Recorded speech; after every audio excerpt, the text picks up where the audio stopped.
शतसवर्णं कर्णपूर्णद्विरेफा वलिकलितकपोलोद्दानदामाभिरामं गिरिशगिरिसुताभ्यां लालितं नित्यमङ्के स्वजनभरणशीलं शीलये विघ्नराजम् मालार्कारुणतेजसं त्रिनयनां रक्ताम्बरोल्लासिनीं नानालङ्कृतिराजमानवपुषं बालोरुराट्शेखरां हस्तैरिक्षुधनुश्रिणीं सुमधरं पाशं मुदा बिभ्रतीं श्रीचक्रस्थितसुन्दरीं श्रीजगतामाधार भूतां भजे माता मरकतश्यामा मातंगी मदसाजिनी कटाक्षतु कल्याणी कदम्बरुवासिनी। श्रीराम जय राम जय जय राम।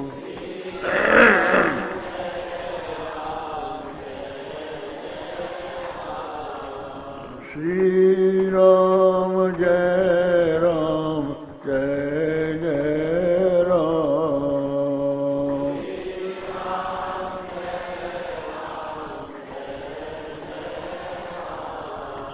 श्री राम जय राम जय जय राम।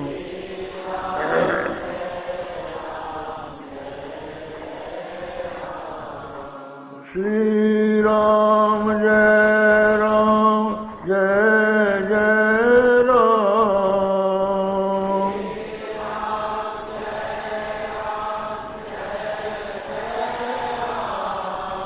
श्री राम जय राम जय जय राम।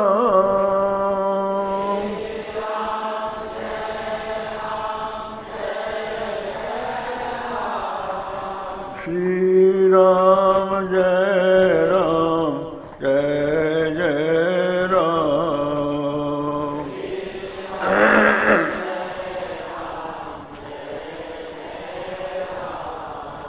श्री राम जय राम जय जय राम।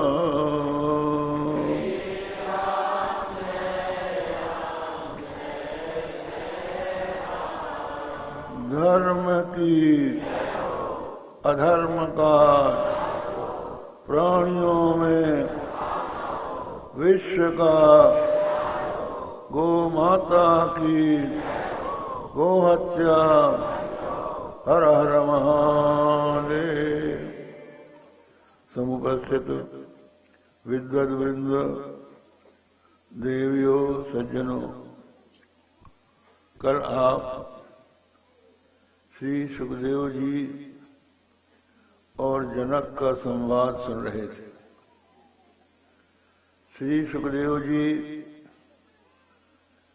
अरण्य मंथन से प्रकट हुए, ऐसी कथा आती है। अरण्य मंथन से उत्पन्न श्री सुखदेव जी को व्यास जी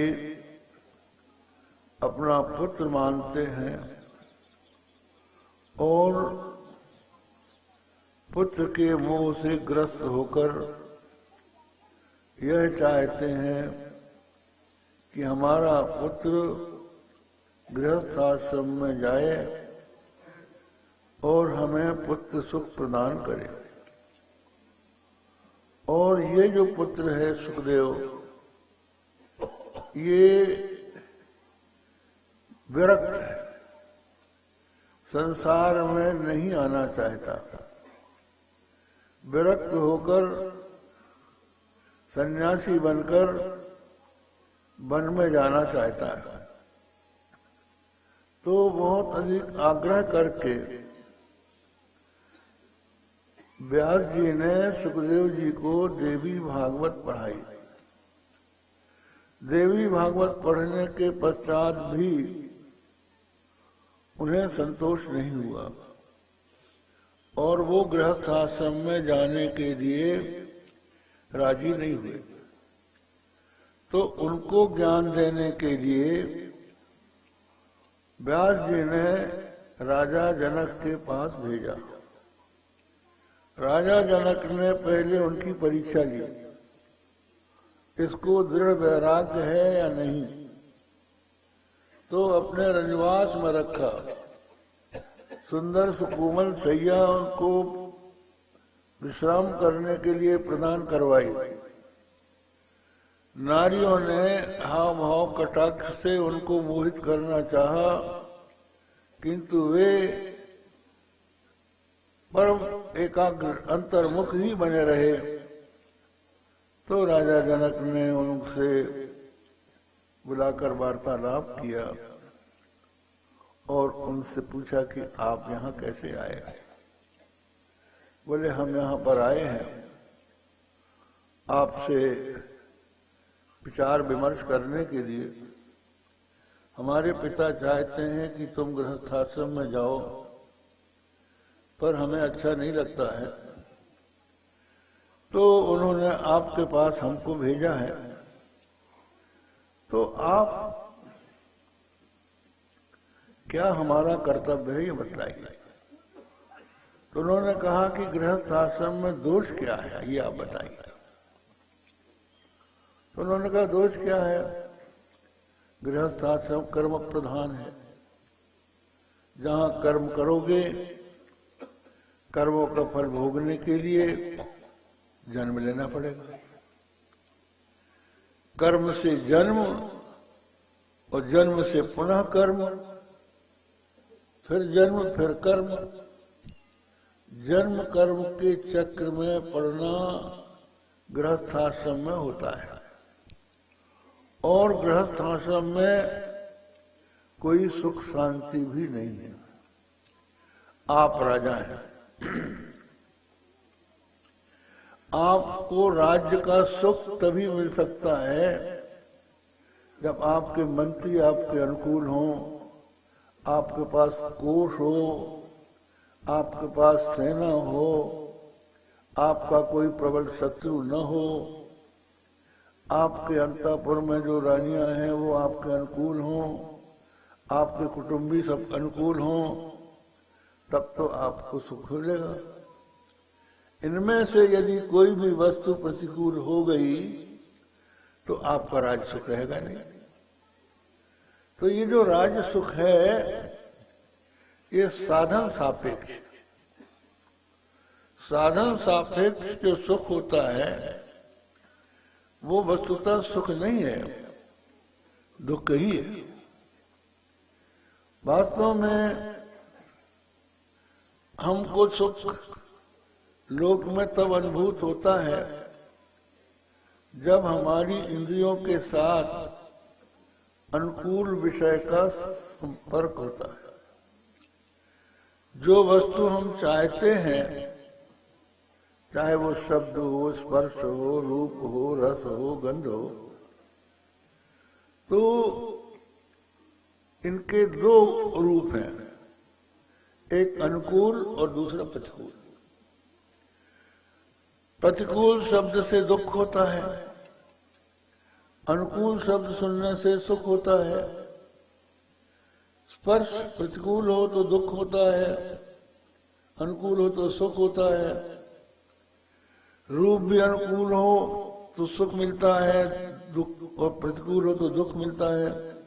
रस भी, भोजन अगर स्वादिष्ट है तो सुख मिलता है, यदि उसमें कोई गड़बड़ी हो जाए, नमक ज्यादा कम हो जाए, मिर्च मसाला ज्यादा हो जाए या ना हो तो दुख होता है, और अपने अनुकूल हो तो सुख होता है। और इसी तरह से गंध भी, सुगंध से सुख होता है, दुर्गंध से दुख होता है। तो ये दोनों चीजों में से एक अनुकूल विषय जब मिलता है और इंद्रियों के साथ उनका संयोग होता है तो सुख मिलता है। अब उसमें भी हमारा मन यदि सच है, उस समय प्रसन्न है, तो अनुकूल विषय के प्राप्त होने पर हम सुखी हो सकते हैं। अब आप सोच लीजिए, आपके मन में इच्छा हुई कि हम खीर खाएं और बड़े प्रेम से आपकी पत्नी ने खीर बनाई, मेवा डाला, बड़ा सुगंधित स्वरूप बना, थाली सामने आई, आपने उसको खाने का जैसे ही मन किया वैसे ही खबर आई कि आपका कोई प्रिय व्यक्ति मर गया, या जो मुकदमा चल रहा था वो आप हार गए, और यदि आप मिनिस्टर हैं तो वहां से आपसे इस्तीफा मांग लिया गया, तो वो खीर अच्छी लगेगी क्या? तो मन की भी प्रसन्नता चाहिए। मन प्रसन्न हो, अनुकूल विषय की प्राप्ति हो और वो सदा मिलता रहे। अब फिर ये भी बात है, एक ही विषय कभी सुख देता है, कभी दुख देता है। जैसे खीर का ही ले लें, आपने खीर बनवाई, सामने थाली आई, पत्नी ने परोस दिया, आपने बड़ी रुचि से उसको खाया। फिर वो जब आप तृप्त हो गए तो एक कटोरी और ले आई, इतना और खा लो, आपने वो भी खा लिया। फिर एक कटोरी ले आई, फिर एक कटोरी, तो आपको गुस्सा आने लगा उस खीर को देखते ही, कहने लगे मार ही डालेगी क्या? तो वो आपके अनुकूल जब तक रही तब तक तो अच्छी लगी, और जहां देखा कि हमारे लिए घातक सिद्ध हो रही है तो फिर अच्छी नहीं लगती है। तो ये सुख जो है साधन सापेक्ष है, और एक सुख है जो साधन सापेक्ष नहीं है। वो क्या है? ब्रह्मानंद। ब्रह्म का जो आनंद है वो साधन सापेक्ष नहीं है। ब्रह्म भी ये माना जाता है कि जब तक परोक्ष रहता है तब तक उसके लिए भी साधन की अपेक्षा होती है कि भगवान की भक्ति करो, भजन करो, तब सुख मिलेगा।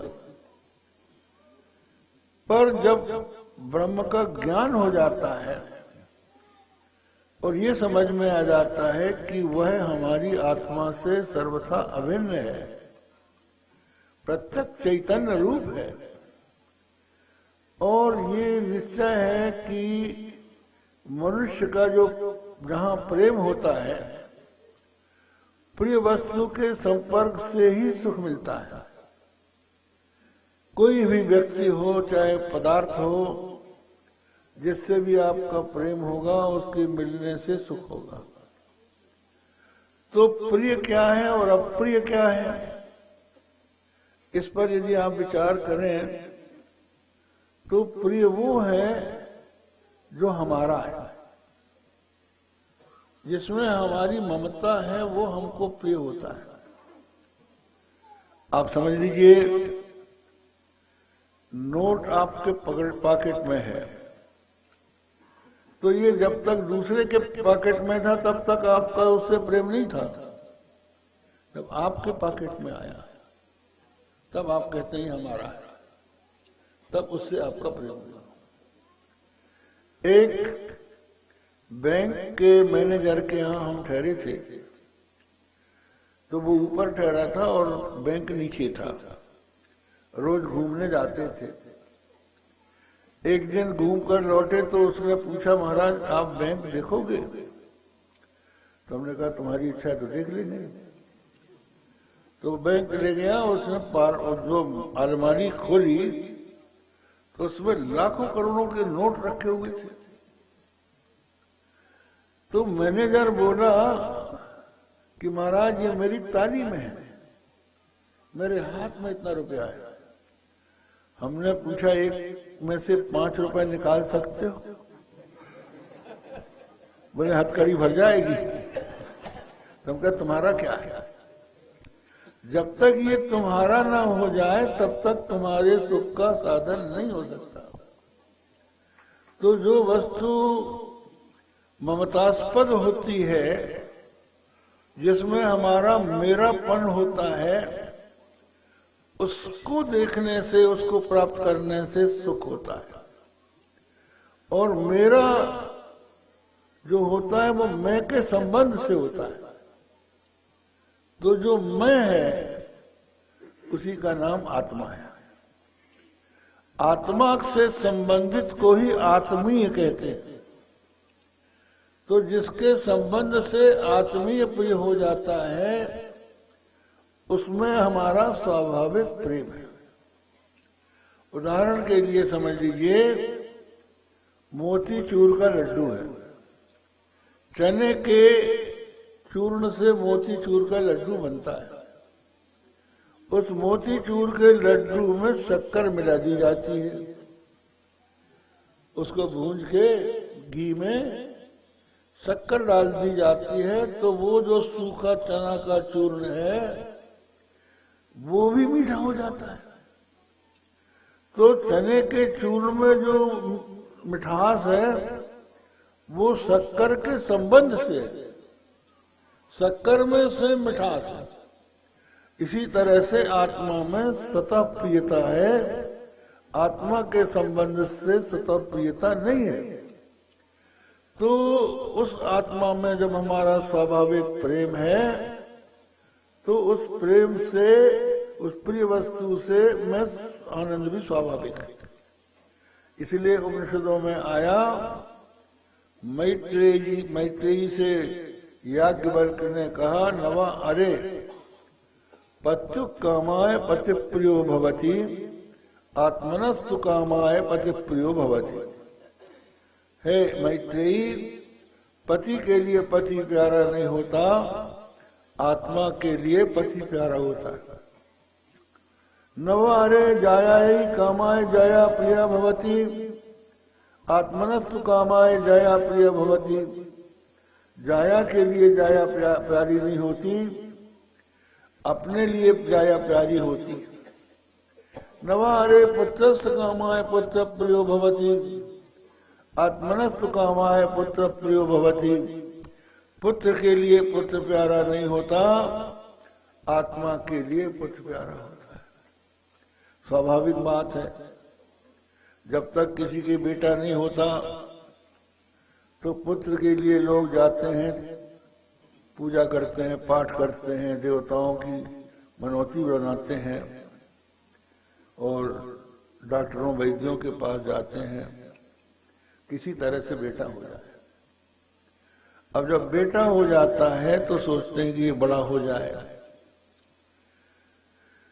पढ़ लिख ले, थोड़ा बड़ा हुआ, पढ़ा लिखा, जब पढ़ लिख के आया तो सोचते हैं कि इसकी शादी कर दें।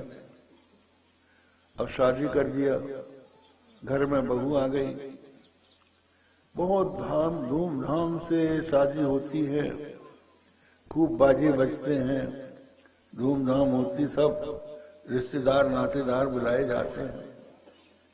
अब बहू आती है सज धज के, तो सब देवताओं को प्रणाम करवाते हैं, पूर्वजों से को प्रणाम करवाते हैं, सब लोग विवाह करके चले जाते हैं। सासू जी कहती हैं, बहू रानी तुम तो बैठी रहो, हम घर का सब काम संभाल रहे हैं, तुम कोई चिंता मत करो। बहू रानी सोचती है बहुत अच्छा है, अच्छी सास मिली। कुछ दिनों के बाद सास कहती है कि बहू रानी इस घर को हमने बहुत संभाला, अब तू संभाल, रसोई देख, चौका देख, घर का काम धाम देख। वो कहती है अच्छी बात है, सासू जी देखती हैं। अब बेचारी काम देखती है, उसमें कुछ थोड़ी न्यूनता रह जाती है, गलती हो जाती है तो सास फटकारती।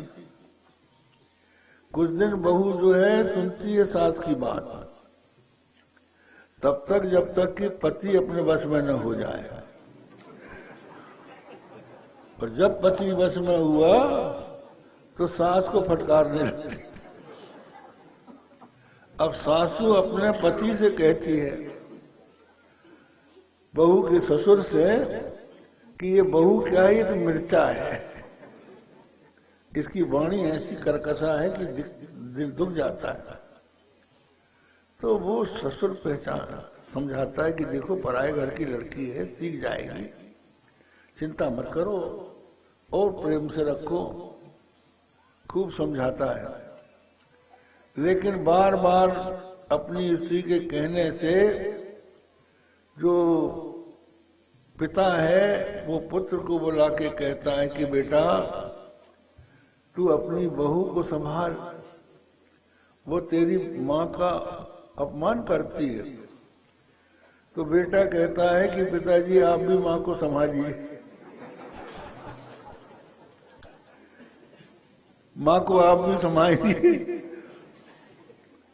अब दोनों में मतभेद हो जाता है और एक दिन पिता पुत्र से बुलाकर कहता है कि तुम बहू को लेके अलग हो जाओ।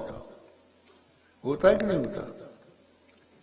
क्यों भाई, बहू को क्यों लाए थे, बेटा को क्यों पैदा किया था? अपने सुख के लिए।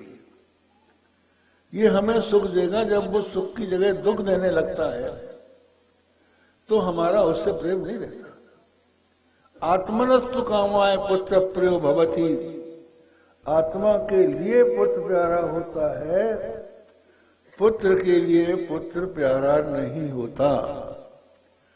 तो उस आत्मा का ज्ञान जिसको हो गया, परम प्रेमास्पद आत्मा का अनुभव कर लेने से फिर किसी और सुख की आवश्यकता नहीं रहती। एकाग्र चित्त से बिना साधन का ये सुख है, और बिना साधन के सुख मिलता है। इसका उदाहरण मिल जाता है गाढ़ी नींद में। जब आप गाढ़ी नींद में सो जाते हैं तो वहां न शब्द है, न स्पर्श है, न रूप है, न रस है, न गंध है, कुछ भी नहीं है। लेकिन आप बड़े आराम से सोते हैं। इस सुषुप्ति के लिए आप सब कुछ छोड़ देते हैं। बहुत से लोग बड़े बड़े आयोजन करते हैं संगीत के, हॉल बुक किया, भारत के बड़े बड़े संगीतज्ञ बुलाए, गायक बुलाए, बजाने वाले बुलाए, और सभा जुटी, और उसके बाद एक से एक संगीतकार अपना संगीत सुनाने लगे।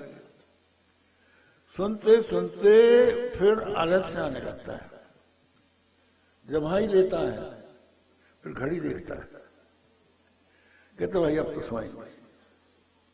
सब कुछ छोड़ के घर में जाता है, अपने बिस्तर में लेटता है, और अगर स्त्री आके कुछ बात करने लगती है तो उससे मुंह फेर देता है और नींद सो जाता है। वहां कौन है जो सुख पहुंचा रहा है? उठने पर कहता है आज मैं सुख से सोया कि कुछ पता ही न रहा। तो वो जो सुख है वो बिना साधन का सुख है। अंतर इतना है कि उसमें अज्ञान है। अज्ञान न होता कि मुझे कुछ पता न रहा तो वो सुख जो है सहज सुख। उस अज्ञान को निवारण कर दिया जाए तो फिर किसी वस्तु की आवश्यकता नहीं है। इसलिए श्रीमद् भागवत में आया है और दूसरे ग्रंथों में भी कि कहीं सुख नहीं है। कहते हैं किसी राजा को, यहाँ तक कि इंद्र को, न सुखम न चेन्द्रस्य सुखम किंचित न सुखम चक्रवर्तिनः सुखमस्ति विरक्तस्य मुनेरेकांत जीविना। कहते हैं इंद्र को वो सुख नहीं है, चक्रवर्ती सम्राट को वो सुख नहीं है। सुख यदि है तो एकांत जीवी विरक्त को वो सुख है। तो मैं वह सुख चाहता हूं राजन। और पिताजी कहते हैं गृहस्थ आश्रम में जाओ। तो मैं आपसे पूछने आया हूं। बोले आप अपने आप को सुखी मानते होंगे, लेकिन आप भी सुखी नहीं।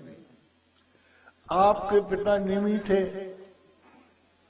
निमि ने यज्ञ करने का निश्चय किया,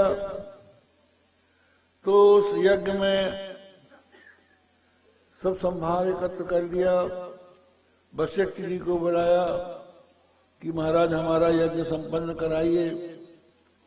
वशिष्ठ जी ने कहा कि इस स्थिति में तो हम खाली नहीं है, हमने कहीं दूसरी जगह अपना समय दे रखा है, आप थोड़ा समय बदल दीजिए या किसी दूसरे से करा लीजिए।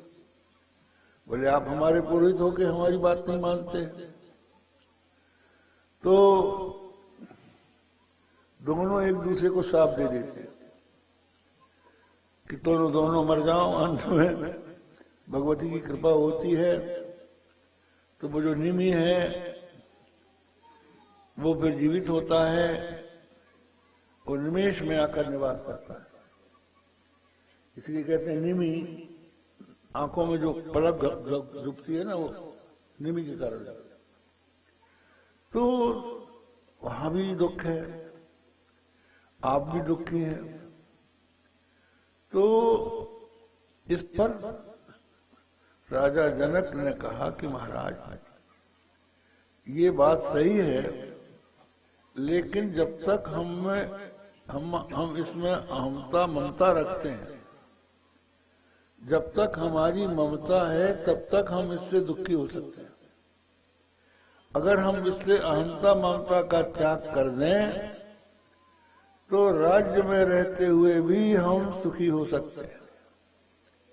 इसलिए भगवत गीता में आता है, कर्मणैव संसिद्धिः आस्थिता जनकादयः। कर्म से ही जनकादि को सिद्धि प्राप्त हो गई।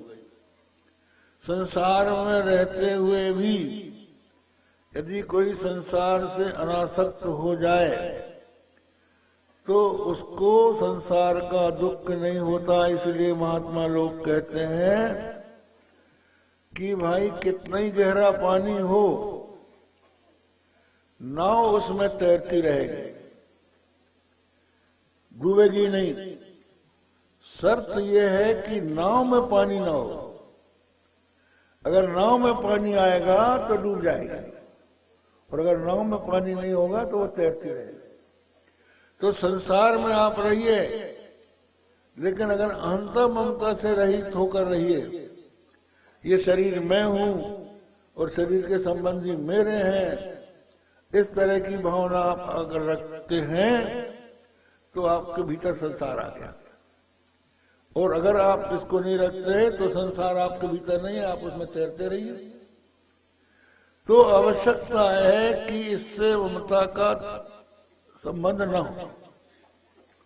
और जनक जी के जीवन में ऐसा आता भी है। एक बार कोई महात्मा आए तो महात्मा का सत्संग होने लगा। सत्संग का भी बड़ा अद्भुत सुख होता है। आपने सुना होगा रामचरितमानस में, तात स्वर्ग अपवर्ग सुख धैर्य तुलायक अंग। तात स्वर्ग अपवर्ग सुख धैर्य तुलायक अंग। तूल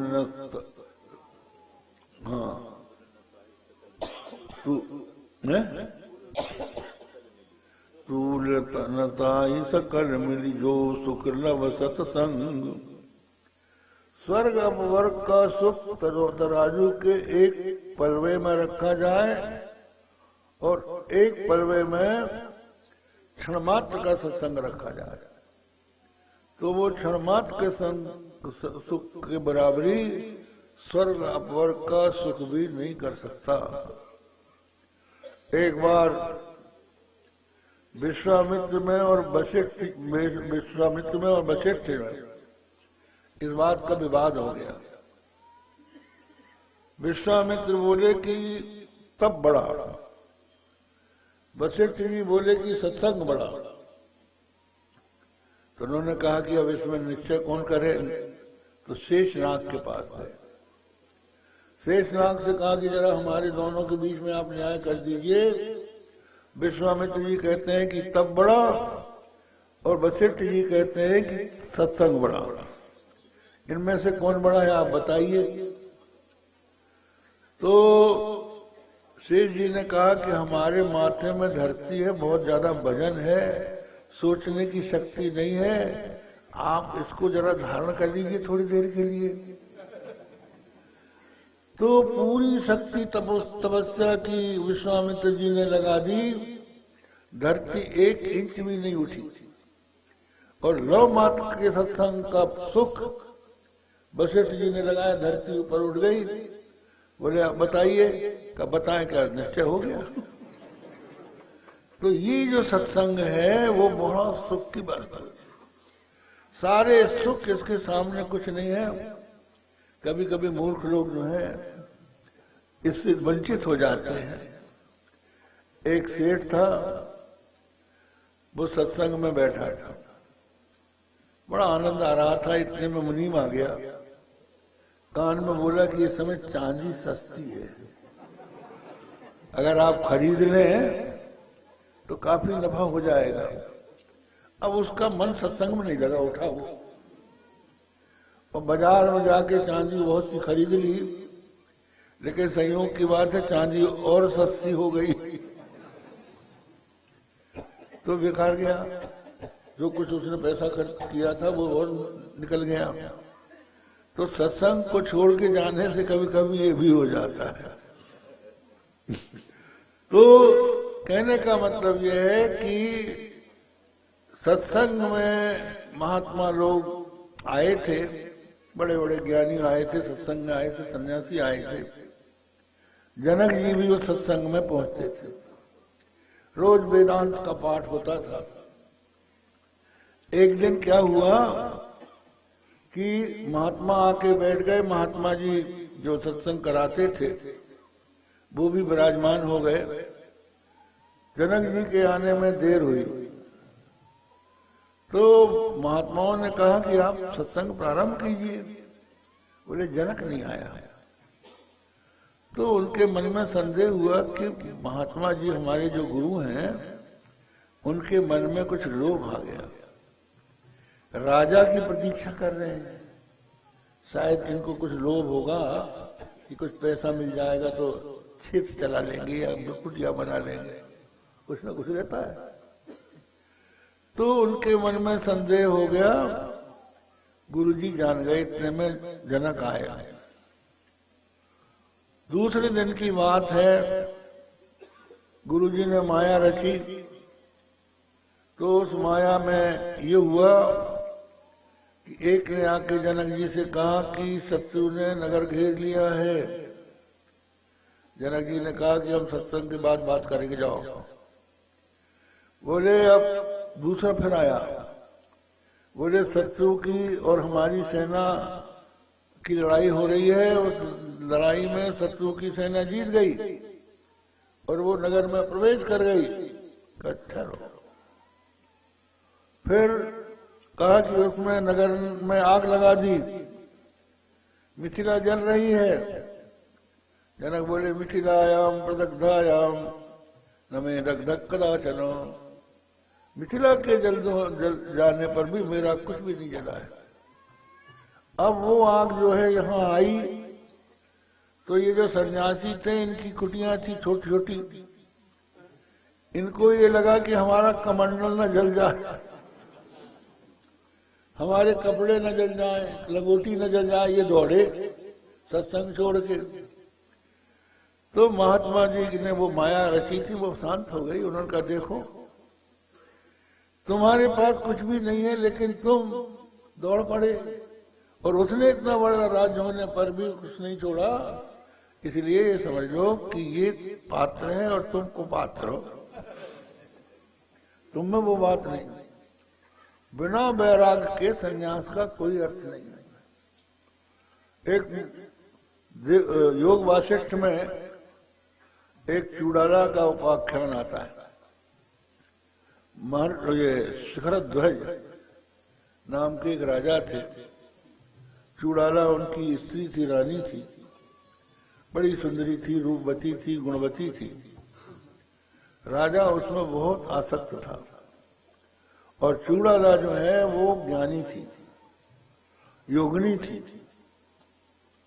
तो वो चाहती थी कि हमारे पति को कुछ ज्ञान हो जाए, वैराग्य हो जाए।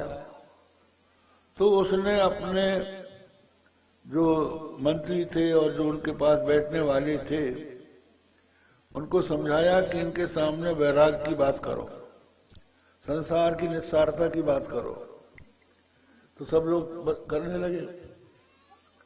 सुनते सुनते राजा को परम वैराग्य हो गया। वो राज छोड़ के निकल पड़ा। उसने चूड़ाला से भी नहीं पूछा और घोर जंगल में जाके पर्णकुटी बनाकर वहां पर तपस्या करने लगा।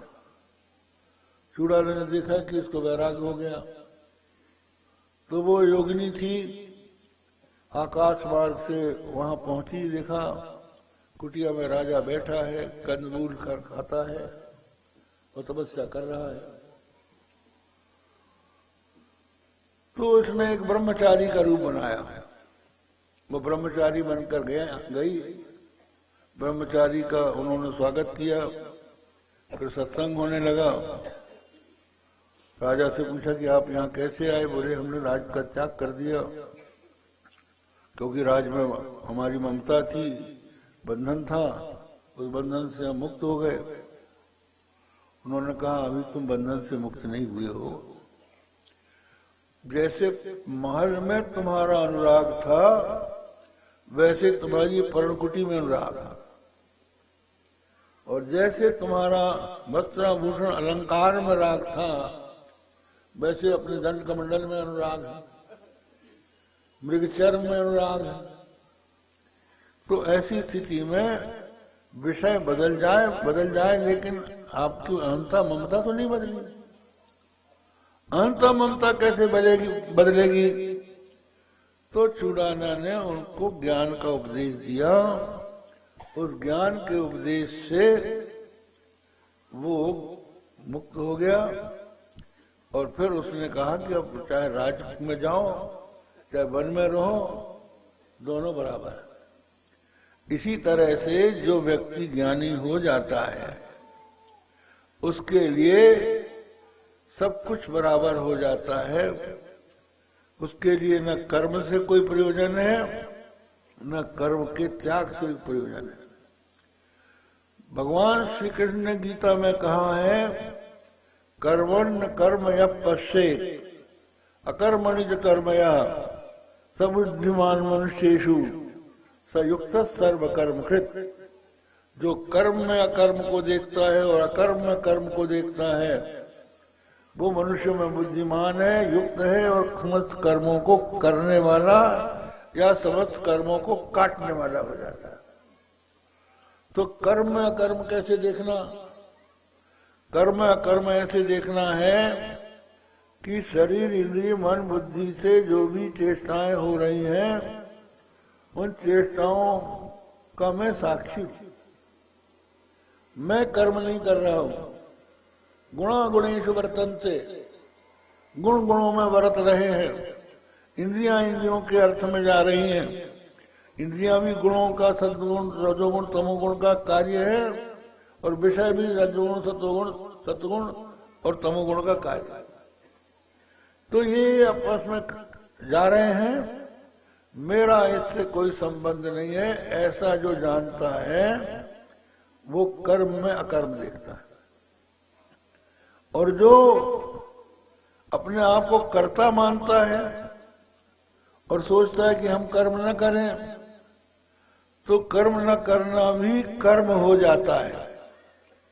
जैसे हाथ खोलना कर्म है वैसे मुट्ठी बांधना भी कर्म है। आंख खोलना जैसे कर्म है वैसे आंख मूंदना भी कर्म है। आप कहते हैं हम कर्म नहीं करेंगे, आप बैठ गए। आप घर में बैठे हैं और कोई अतिथि आ गया, गुरु आ गए, कहा हम कर्म नहीं करेंगे, तो आप बैठे रह गए, उनका स्वागत नहीं किया, तो ये अकर्म हो गया, विकर्म हो गया। तो कर्म से छुटकारा नहीं मिल सकता। जब तक आपके अंदर कर्तृत्व भोक्तृत्व की भ्रांति है आत्मा में, तब तक कर्म से छुटकारा नहीं हो सकता। तो ये जो भ्रांति है ये अज्ञानकृत है, स्वाभाविक नहीं है। स्वाभाविकता जो है हमारी तो नित्य शुद्ध बुद्ध मुक्त आत्मा है। आप देखिए इसमें उदाहरण आता है राजा कर्ण का उदाहरण आता है। इसमें कथा आती है, श्रीमद् भागवत में भी कथा आई है कि ये जो कुंती है ये सूरसेन की कन्या थी। कुंती भोज ने अपनी पुत्री के रूप में इसको मांग लिया। तो कुंती भोज राजा के यहाँ कुंती रहने लगी। वहां क्या हुआ कि एक बार दुर्वासा मुनि आए। दुर्वासा मुनि की इस बालिका ने खूब सेवा की, चातुर्मास वो रहे, बराबर उनकी सेवा में लगी रही। तो कुंती की सेवा से प्रसन्न होकर सूर्य नारायण ने उनको एक मंत्र दिया और कहा इस मंत्र से तुम जिस देवता को बुलाओगी वो आएगा और तुम्हारा मनोरथ पूरा करेगा। दुर्वासा जी दर वरदान दे के चले गए तो कुंती ने सोचा कि गुरुजी ने जो मंत्र दिया है उसका हम प्रयोग करके देख लें, सच्चा है कि झूठा है। तो उसने जैसे ही सूर्योदय हुआ सूर्य नारायण का आवाहन कर दिया मंत्र से। तो सुंदर रूप धारण करके सूर्य आ गए और उन्होंने कहा हमको क्यों बुलाया? बोले मैं तो मंत्र की परीक्षा लेने के लिए बुलाया।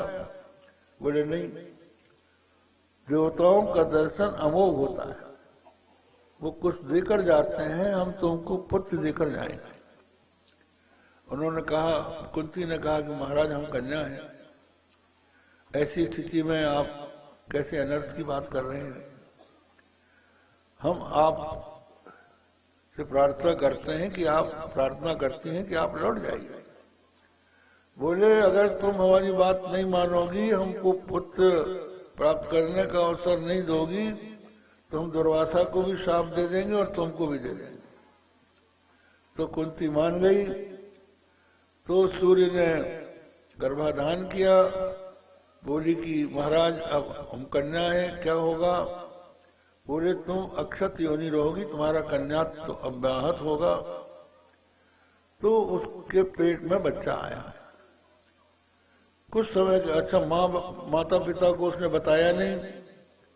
उसकी एक सेविका थी, वो सब जानती थी। कुछ काल में बालक का जन्म हुआ। कवच कुंडल उसके हाथ में, उसके शरीर में स्वाभाविक थे। वो बड़ा सुंदर बालक था। उसको देख के ममता हो गई कुंती के मन में, क्या करें, लेकिन लोक लज्जा से वो कह नहीं सकी। अंत में उस धाय के परामर्श से एक लकड़ी की पेटी बनाकर उसमें उस बालक को रखा और रख के भगवती से प्रार्थना की कि माँ इस बालक की रक्षा तुम करना। अब हम तो इसको छोड़ रहे हैं, इसको आप जीवित रखिएगा, ये मरने न पाए, इसको आप दूध पिलाइएगा, आप सब कुछ कीजिए। तो भगवान सबकी रक्षा करते हैं। एक कथा आती है, एक ब्राह्मण दंपति थे, बहुत निर्धन थे। उनकी पत्नी के पेट में बच्चा आया और एक जंगल में उसका प्रसव हो गया। अब उसका कैसे पालन करें, अपने रोज मुश्किल से खाते थे भिक्षा लेकर। तो उन्होंने उसके गले में भोजपत्र में एक मंत्र लिख के बांध दिया और चले गए, उस जंगल में छोड़ दिया। ये न शुक्रीकृता हंसा सुखात हरितकृता मयूराश्चित्तायेन सते रक्षाम विधास्यति। जिस परमात्मा ने हंसों को सफेद बनाया और जिसने तोते को हरा बनाया और जिसने मोर के पंख में चित्रकारी की, वो परमात्मा तेरी रक्षा करे, ऐसा लिख के भोजपत्र में उसकी ताबीज बनाकर गले में बांध दिया और वो चले गए। इसके पश्चात क्या होता है कि भगवान नरसिंह उस बालक की रक्षा के लिए आ गया। छोटा सा बालक था, कोई जानवर खा सकता था, तो नरसिंह भगवान उसके पास बैठ गए। उनके डर से कोई उसके पास नहीं आ सका। इतने में एक राजा आखेट खेलते हुए आया तो सिंह के पल चिन्ह को देख के वहां पहुंचा जहां वो बालक था। भगवान नरसिंह तो अंतर्धान हो गए। बालक को देख के राजा अपना उसको लेके राज्य में आ गया और उसका पालन पोषण किया। जब बड़ा हुआ तो केवल दूध पीता था, कुछ खाता नहीं था। तो उसका उपनयन संस्कार किस रूप में किया जाए, ये ब्राह्मण है कि क्षत्रिय है कि वैश्य है, इसका पता लगाने के लिए फिर वहीं उस बालक को ले गए। 12 साल हो गया था और वो दंपति जिनका ये बालक था वो भी लौट के 12 साल में आए कि देखें परमात्मा ने उसकी रक्षा की कि नहीं की। तो राजा उस बालक को लेके आया। वो दोनों वहां पर थे, ब्राह्मण ब्राह्मणी। उन्होंने पूछा कि आप इस बालक को लेके आए, ये कौन है? बोले इसका पता नहीं, हमको यही मिला था। बोले ये बेटा हमारा है। बोले इसमें प्रमाण क्या है? कहा इसके गले में कुछ बंधा है, आप देख लो। तो वो ताबीज खोली गई। भोजपत्र में यही लिखा था, ये न शुक्ली कृता हंसा सुकास हरिति कृता मयूरा चित्ता ये नो सते रक्षाम विधास्यति। तो वो समझ गए कि ये ब्राह्मण है। फिर उनका उपनयन संस्कार हुआ। वो नरसिंह भगवान के परम भक्त हुए। उन्हीं का नाम श्रीधर स्वामी हुआ, जो श्रीमद् भागवत के टीकाकार माने जाते हैं और उन्होंने गीता पर भी टीका लिखी है बहुत विद्वान से। तो ये लिखा है कि श्रीधर जो है भागवत के रहस्य को जानते हैं। व्यासो वेत्ति सुको वेत्ति राजा वेत्ति न वेत्ति च श्रीधर सकलम वेत्ति श्री नृसिंह प्रसादता। कहते हैं व्यास जानता है भागवत के रहस्य को, सुखदेव जानते हैं, राजा जानता है या न जानता है नहीं कह सकते, लेकिन भगवान नरसिंह के प्रसाद से श्रीधर सब कुछ जानते हैं। ऐसे श्रीधर स्वामी की रक्षा भगवान ने की। इसी तरह से कुंती ने इस बालक की रक्षा भगवती तुम करना ये प्रार्थना करके एक काठ की पेटी बना के नाव जैसी बना के उस बालक को रखा, ऊपर से बंद कर दिया और छोड़ दिया। तो उसको बहते हुए एक सूत ने, जो अपने रथ के घोड़ों को पानी पिलाने के लिए नदी में आया था, देखा तो वो पेटी पकड़ी और पकड़ के उसमें खोला तो उसके में सुंदर बालक दिखाई पड़ा। उस बालक को उसके कोई पुत्र नहीं था, तो उसने अपनी स्त्री राधा को दे दिया।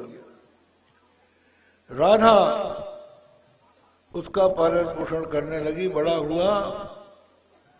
तो ये कर्ण अपने आप को राधे समझने लगा। था कौन थे, लेकिन राधे समझने लगा।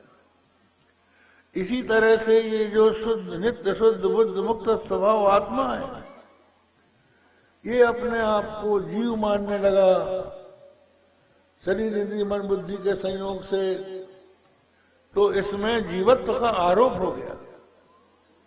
इसी को एक दोहे में कहा गया है जो अविकृत कौन्तेय में राधा पुत्र प्रतीत चिदानंद घन ब्रह्म में जीव भावती रीत। जैसे कौन्तेय जो है अविकृत है, कौन्तेय में कोई अंतर नहीं है, लेकिन राधा पुत्र की प्रतीति हो रही है, मैं राधे हूं ऐसा मान बैठा है। जिस समय उसको ज्ञान हो जाएगा मैं कुंती पुत्र हूं, तो राधे भाव मिट जाएगा। इसी तरह से जब ज्ञान हो जाएगा तो जीव भाव मिट जाएगा। तो जीवत्व इसमें आरोपित वस्तु की निवृत्ति तपस्या से नहीं होती, कर्म से नहीं होती, वो ज्ञान से होती है।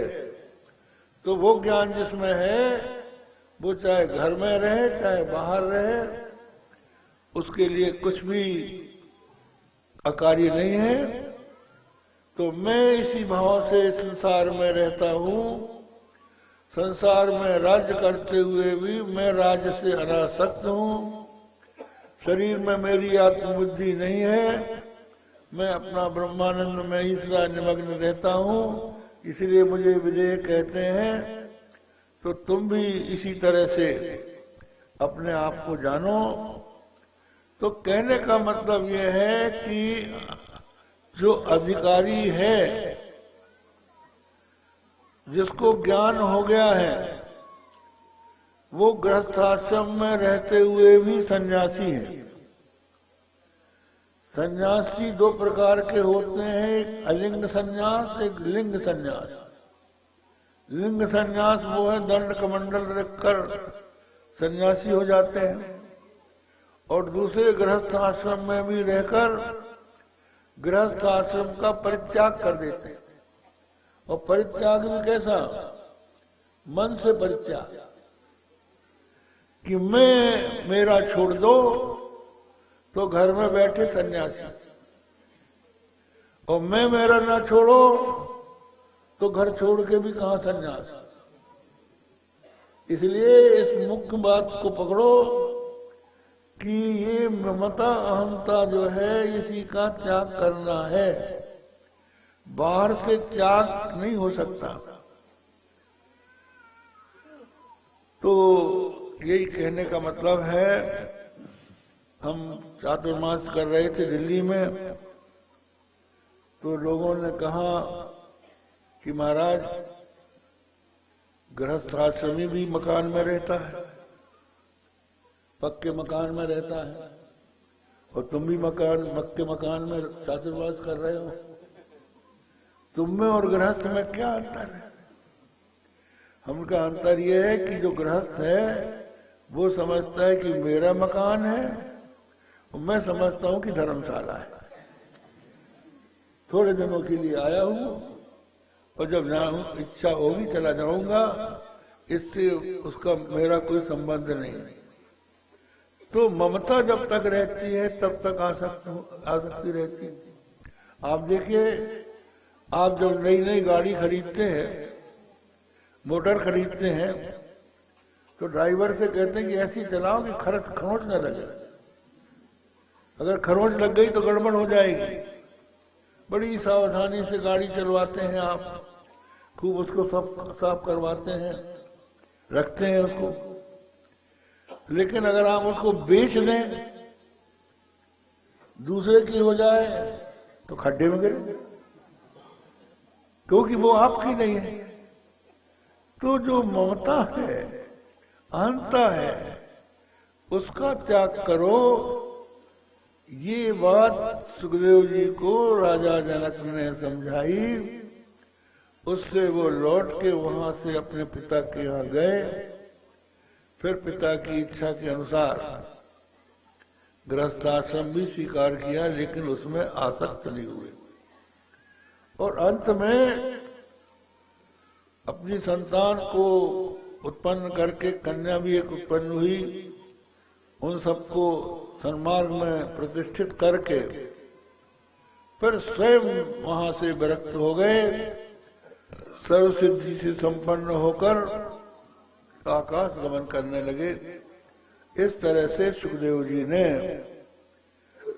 अंत में संन्यास लिया। जब परिपूर्ण पक्की स्थिति हो गई। इसलिए भगवत गीता में कहा संन्यास कर्मयोगश्च निश्रेयस्करा बुभौ तयोस्तु कर्म संन्यासान कर्मयोगो विशिष्यते। हे अर्जुन, संन्यास और कर्मयोग दोनों ही मनुष्य के कल्याण के साधक है, लेकिन कर्म संन्यास से कर्मयोग श्रेष्ठ है। तो वहां से मधुसूदन सरस्वती स्वामी ने कहा है अनधिकारी कृतात् कर्म संन्यासात् कर्मयोगो विशिष्यते। अनधिकारी के द्वारा किए गए कर्म संन्यास की अपेक्षा अधिकार का संपादक होने के कारण कर्मयोग श्रेष्ठ है। कर्मयोग, कर्म से बंधन होता है, लेकिन सकाम कर्म से बंधन होता है। अगर आप कर्म करके उसका फल भगवान के चरणों में अर्पित कर दें, सब कुछ करके भी भगवान को अर्पित कर दें और फल की आकांक्षा न रखें, तो वो कर्म आपके बंधन का हेतु नहीं होगा, वो बंधन से मुक्ति का हेतु बनेगा, चित्त को शुद्ध कर देगा। इसलिए कर्म जो है वो बंधन का कारण तभी बनता है जब कामना पूर्वक किया जाता है। जब निष्काम भाव से कर्म किया जाता है, भगवत पाद पंकज समर्पण बुद्धि से किया जाता है, जगदम्बा के चरणों में अर्पित करने की बुद्धि से किया जाता है, तो वही कर्म मनुष्य के कल्याण का साधक हो जाता है। तो ये बात श्री सुखदेव जी के द्वारा सिद्ध हुई। तो यहाँ भी सुखदेव जी अंत में सन्यासी होते हैं, और वो जो पहले सुखदेव जी हैं, जो श्रीमद् भागवत के सुखदेव जी हैं, वो तो गर्भ ही से नहीं निकले। तो 16 वर्ष तक माँ के पेट में ही रहे, क्योंकि उन्होंने देखा कि माँ के पेट में ज्ञान हो जाता है।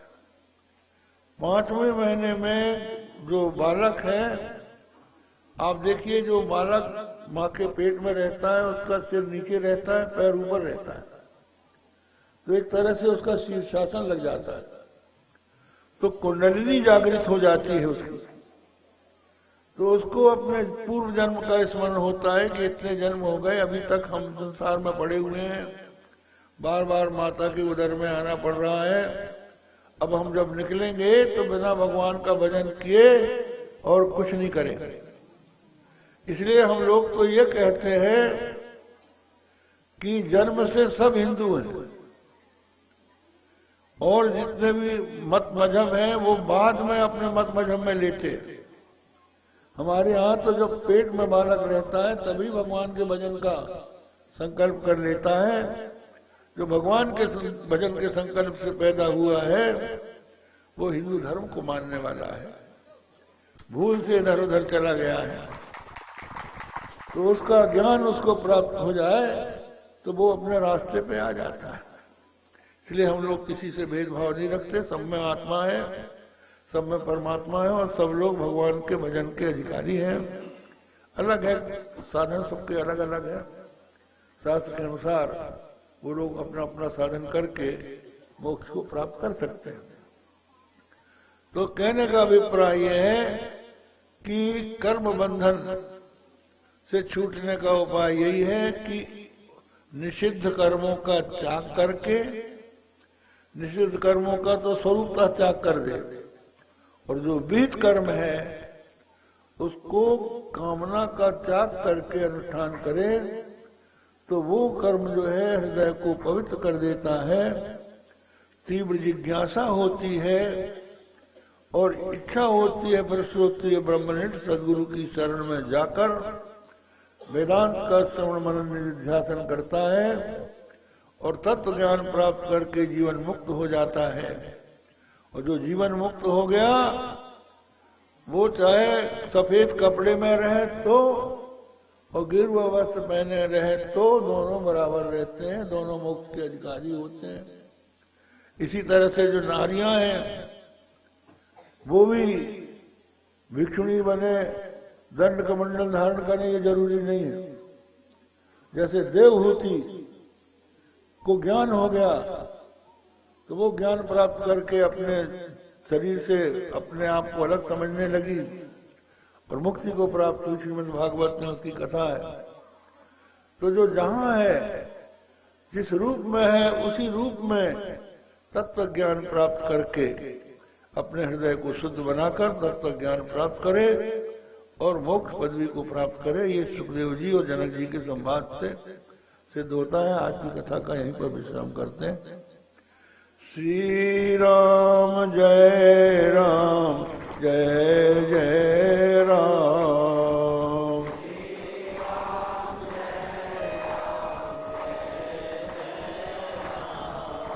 श्री राम जय राम जय जय राम।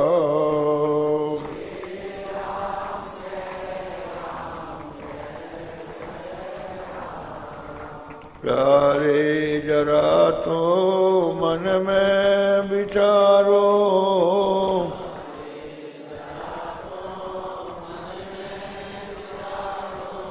क्या साथ लाए अरुले चलोगे।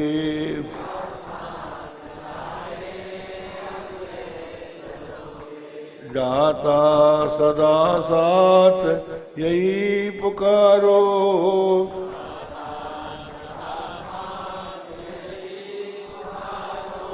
गोविंद दामोदर माधवेति।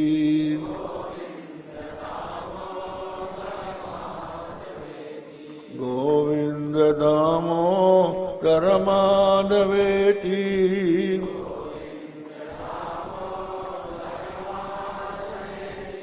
हे कृष्ण हे यादव हे सखेति।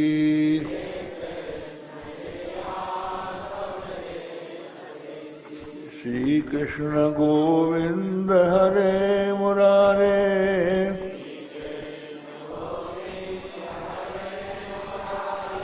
हे नाथ नारायण वासुदेव।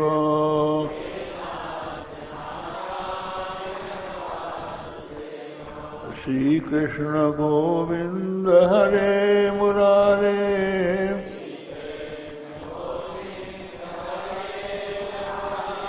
हे नाथ नारायण वासुदेव।